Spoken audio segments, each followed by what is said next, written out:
Technology and social justice. We need to first understand what social justice is. Social justice is defined as promoting a just society by challenging injustice and valuing diversity. People are not to be discriminated against, constrained, or prejudiced. Also, social justice is recognizing and acting upon the power that we teachers have for making a positive change. Gutenberg's invention laid the foundation for commercial mass productions of books, and consequently books became cheaper and more plentiful, with wider sections of society able to afford them. Soon more people were able to participate in important political, cultural, and theological debates, which led dramatic changes in society such as the Protestant Reformation. By the 16th century, many large towns had grammar schools. Unfortunately, peasant children needed the permission from the lord of the manor to be educated as a way to exert the authority over those beneath him. Any family caught having a son educated without permission suffered financially.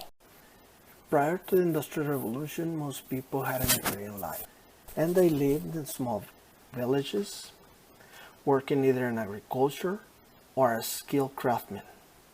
Life in a rural community was difficult as income were meager and malnourishment and disease were common.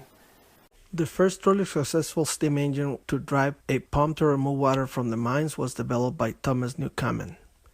James Watt made improvements over the Newcomen's invention. Following Watt's improvements, many inventors tend to adapt the steam engine to modes of transportation on both land and water. Thanks to the Industrial Revolution, there was an increase in volume of finished goods, which raised the standard of living for many people with the creation of the middle class. However, an ever-growing gap between the lower and the upper class was accelerated, and society continued to marginalize the poor and uneducated. In 1799, Alexander Volta developed the first electrical battery, known as the voltaic cell. Volta's development of the first continuous and reproducible source of electrical current was an important development in the study of electromagnetism and the development of electrical equipment. Samuel Morse in the 1930s developed the telegraph, a long-distance communications device that worked by transmitting electrical signals over wire laid between stations. By 1844, Morse sent his first telegraph message, and by 1866, Morse connected the United States with Europe.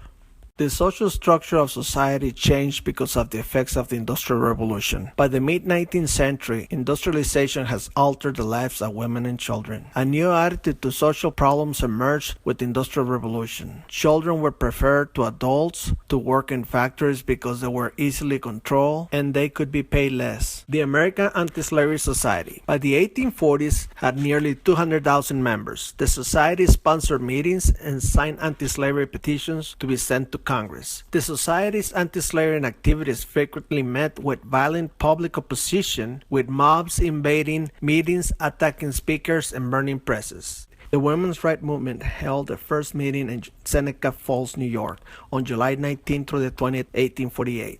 Women reformers addressed social issues and institutional barriers that limited women's rights, including family responsibilities and the lack of education and economic opportunities, and the absence of voice in political debates. Frederick Douglass, the runaway slave, who stole himself from slavery. Later, he became one of the most famous intellectuals of his time. Frederick Douglass recruited 2 regiments of African American soldiers and helped transform the Civil War into a struggle of freedom for all Americans. The Civil War began as a bitter dispute over Union and state rights, and ended as a struggle over the meaning of freedom in America.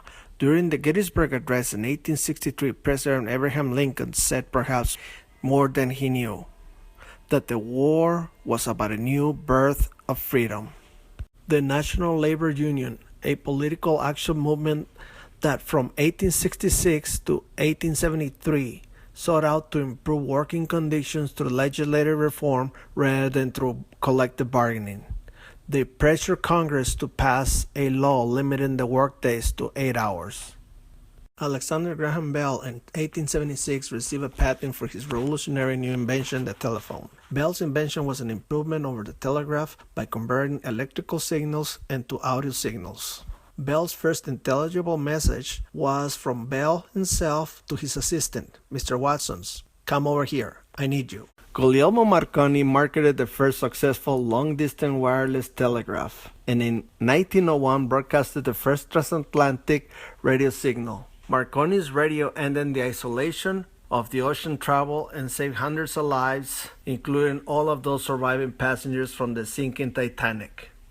Industrialization also meant that some skilled craftsmen were replaced by machines. Additionally, urban industrialized areas experienced a rapid population growth. Most urban communities were not able to keep pace with the flow of arriving workers, resulting in inadequate, overcrowded housing and polluted, unsanitary living conditions in which disease was rampant.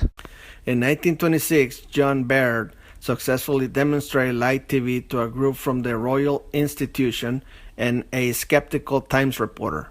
2 years later, Baird brought the world's first color transmission. In 1936, the BBC launched its first regular TV broadcast.